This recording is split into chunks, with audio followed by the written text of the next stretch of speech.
আসসালামু আলাইকুম। Welcome smart fridge presents world cup chilling এ সকলকে আমন্ত্রণ। ব্রিটিশ মিডিয়া একটা অভিযোগ জানাচ্ছে যে আর্জেন্টিনা এবং ইংল্যান্ড ম্যাচের যে রেফারি ইসমাইল এলফাত তিনি লিওনেল মেসির পরিচিত এবং সেক্ষেত্রে তিনি পক্ষপাতিত্ব করতে পারেন।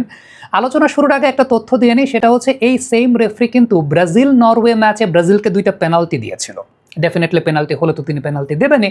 এখন ব্রিটিশ মিডিয়া দাবি করছে যে এই ভদ্রলোক ইসমাইল এলফাত তিনি MLS এর ম্যাচগুলোতে যতগুলো ম্যাচ ইন্টার মায়ামির ম্যাচে তিনি রেফারিং করেছেন, 4টা ম্যাচে করেছেন, এই 4টা ম্যাচের প্রত্যেকটা ম্যাচেই ইন্টার মায়ামি জিতেছে।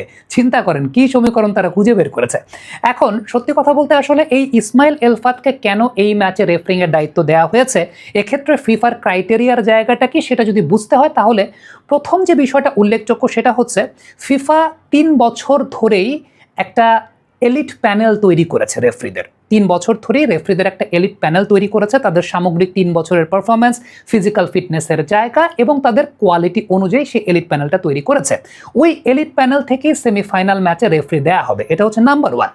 নাম্বার 2 হচ্ছে যে 2 দেশের খেলা হচ্ছে সেই 2 দেশের এবং সেই 2 কন্টিনেন্টের রেফারি থাকবে না। Suppose Argentina south American, so south American কোনো রেফারি থাকবে না।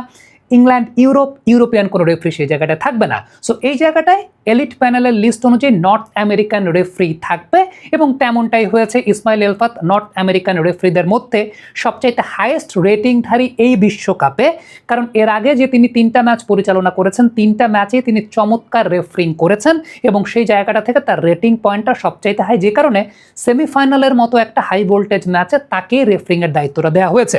আপনি প্যাটার্নটা একটু চিন্তা করে দেখেন, এর আগে তিনি রেফারিং করেছেন উরুগুয়ে এবং স্পেন ম্যাচে।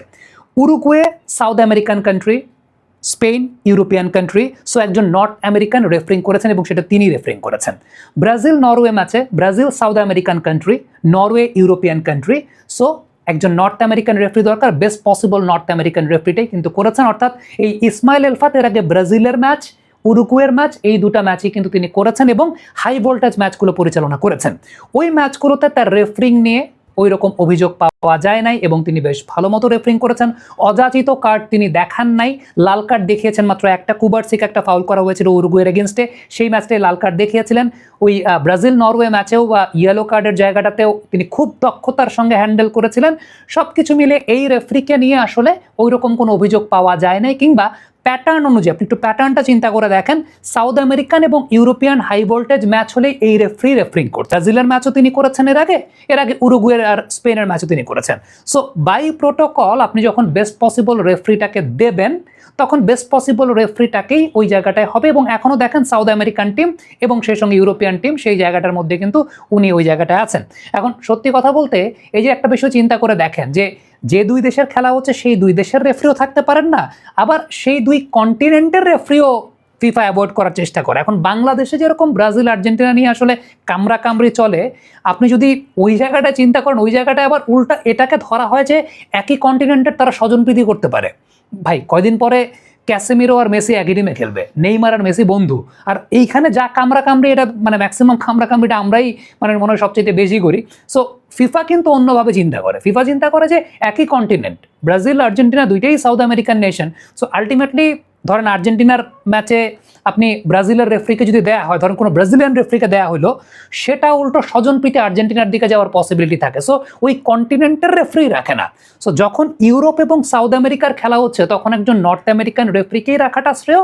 এবং সেই জায়গাটাতে রেটিং পয়েন্টের দিক থেকে এর আগে যে তিনি 3টা ম্যাচ পরিচালনা করেছেন, প্রত্যেকটা ম্যাচে দক্ষতার সঙ্গে তিনি ম্যাচ পরিচালনা করেছেন দেখেই তাকে সেমিফাইনালের মতো এরকম একটা হাই ভোল্টেজ ম্যাচে তাকে রেফারিং করতে দেওয়া হয়েছে।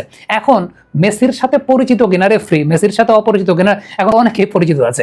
ইংলিশ মিডিয়ায় কিন্তু ভাই এরকমই, ইংলিশ মিডিয়া কালকে কি করবে জানেন, ধরেন যদি কালকে ইংল্যান্ডকে আর্জেন্টিনা হারায় দেয়, হ্যারি কেনকে ন্যাপি পরাবে, প্যাম্পার্স পরাবে, অনেক কিছুই তারা করবে, যেমনটা তারা বেন স্টোকস করে।